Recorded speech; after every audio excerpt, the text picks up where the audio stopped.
Welcome back everybody, Dave the Gamer here. Today just wanted to make a quick guide on how to level your enchanting 1 to 300 made easy. So on the screen I'm going to pop up all kind of different things. I highly recommend pausing it if you need to know the information. Also, I'm going to put a link. I found a great guide on Wowhead that I reference a lot of this from, and I figured I'd make the video format for some people just like to watch video instead of having to read everything. But I think enchanting is going to be very important, especially for hardcore raiders and PvP players. Come TBC, what a lot of people are going to do, you're going to either level up enchanting 1 to 375 just to enchant your rings and then drop it for a different profession. But others are actually going to keep it the whole time and make a large amount of money just doing a lot of different enchants, being that most people are going to be leatherworking and probably like tailoring or blacksmithing or something to help with their rating. So there's not going to be as many people that are going to be in high level enchanters, especially because you need to be, I think, like level 55. So I think there's a good source of possible money to be made come TBC, so I would highly recommend stocking up some of these supplies now so you don't have to buy it to level it up later on.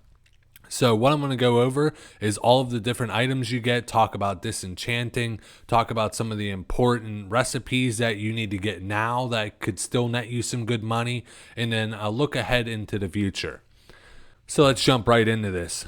So starting off, let's take a look at disenchanting. So right now, it changes in TBC where you need to have much higher level enchanting to disenchant max level 70 items. But right now, you only need a level 5 alt and you can disenchant anything. So on the screen is all of the different chances that you get in like what type of items, like based off the levels. So if I was to disenchant, say, a level 55 to 60 item, there's a chance you're going to get the illusion dust. Now, if that item, so when I'm buying, there's a lot of times like I've bought items off the auction house really cheap, knowing that the disenchant is actually higher than what I bought it for. But like I wouldn't want to chant, like you need to know where the separation is, because if you bought a 55 level item instead of 56, it would be dream dust instead of illusion dust. So depending on what you're shooting for disenchant wise, make sure you're paying attention to those different levels. So while leveling up, you're going to need different enchanting rods. So you're going to need a rune copper, a rune silver, true silver, and an arcanite rod, all made by, well, the first copper rods you can pick up by the vendor, but the other ones you're going to pick up at blacksmith. So here's an overall list of all of the possible items you're going to need to get from 1 to 300. Personally, when I purchase, like I like to buy all of my items in one shot so I don't got to keep going back to the auction house. So what I always do though is I overbuy, because I always feel like when it turns green and there's a small chance to level up, I feel like I just have shitty luck. So when it says 228 strange dust, I'd buy 240. It says 11 essence, lesser magic essence, I would buy 15. So none of these items are very expensive until you start getting into some of your higher level ones at the bottom. That's when I might buy 1 or 2 extra. But the cheap ones, buy 5-10 extra. Just it saves you from having to run back to the auction house. Your time is worth more than a couple gold. So just buy extra, but buy this whole list and get ready. So on the screen now is going to be all of your trainers that you need to go see, from Horde to Alliance to some of your higher end ones. As you see, like your expert enchanter locations, you can see that on the screen. And when you want to get past 225, you need to go get your artisan one in the Alderman dungeon. Now, it has a very great tip that I like there. As you see, when you travel there, you, like I said, you'll max out 225, so you'll level up there. So you can also pick up some great enchants there. The enchant of minor haste, and enchanted leather, enchanted thorium.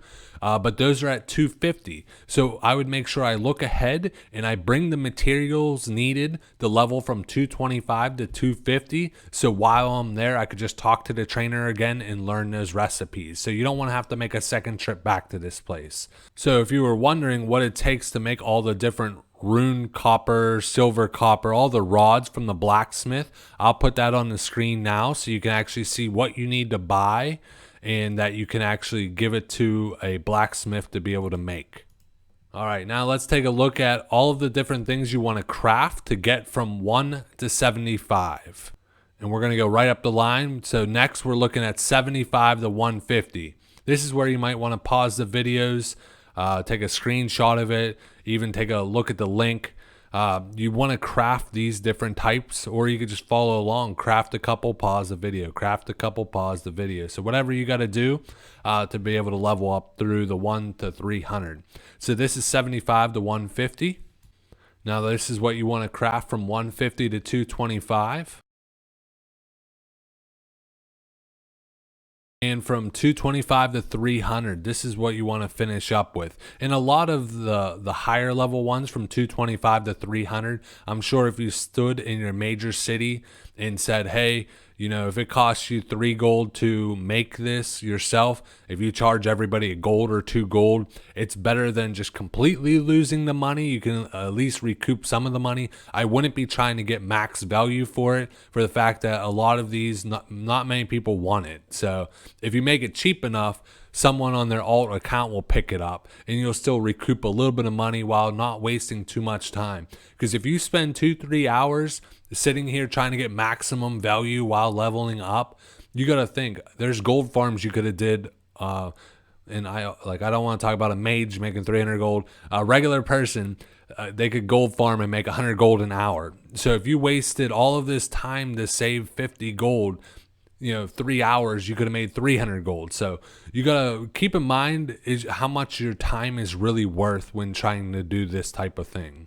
All right, lastly, let's talk about some of the big patterns you're going to be going after. Like I said, this is going to be huge in TBC, so I highly recommend leveling it up now on your alt account. I wouldn't do it on your main account unless you're strictly going to enchant your rings and whatnot, but at least on your alt account, it's a great source of being able to, do it for other people, get good tips, especially if you get good patterns in TBC and stuff like that. But even right now, so like I'll put on the screen all the big enchants I'm thinking about. I might have missed a couple, but Brilliant Wizard Oil, the Smoking Heart of the Mountain, Druids need this for one of their trinkets. You got the Spell Power for the weapon. You got the Healing for the weapon, Crusader for the weapon, the Greater Stats for the chest, Riding Skill for gloves. Pretty much everybody needs that one. Healing for the Enchanter Bracers. You have the +5 Resist All for the cloak, +9 Stamina for bracers. So that alone, that's what, like 8 different big enchants, 10 different big enchants that most characters need in the game. So you're definitely highly sought after, and you can definitely make a good source of money. I don't see many people spamming, and at least in my server, I'm not seeing many enchanters spamming, hey, I can do this, I can do this. So it's like if you have an auction person that you just send all of your stuff to sell, it'd be so nice to be able to just spam a macro like, hey, here's my services while you're selling and making money in the auction house. Boom, you drop out, you enchant something, get a 5-10 gold tip, move on. So it's just a nice source of income, and it's going to be highly sought after come TBC. I hope this was a great guide to be able to make it pretty straightforward, 1 to 300. I wanted to take a quick second to thank all of my patrons. I got a couple patrons now. I'll put their name on the screen. Thank you guys so much for helping support the channel. All of my Silver Plus patrons get access to a special spot on Discord where I put all of my early access videos. So they get to see all of my videos weeks, if not months, before they ever go live. So they get the little edge on competition for all the investing, the gold farming places way before everybody else. So if that's something you're interested in, check in the description. But I hope you enjoyed the video, guys. As always, game on.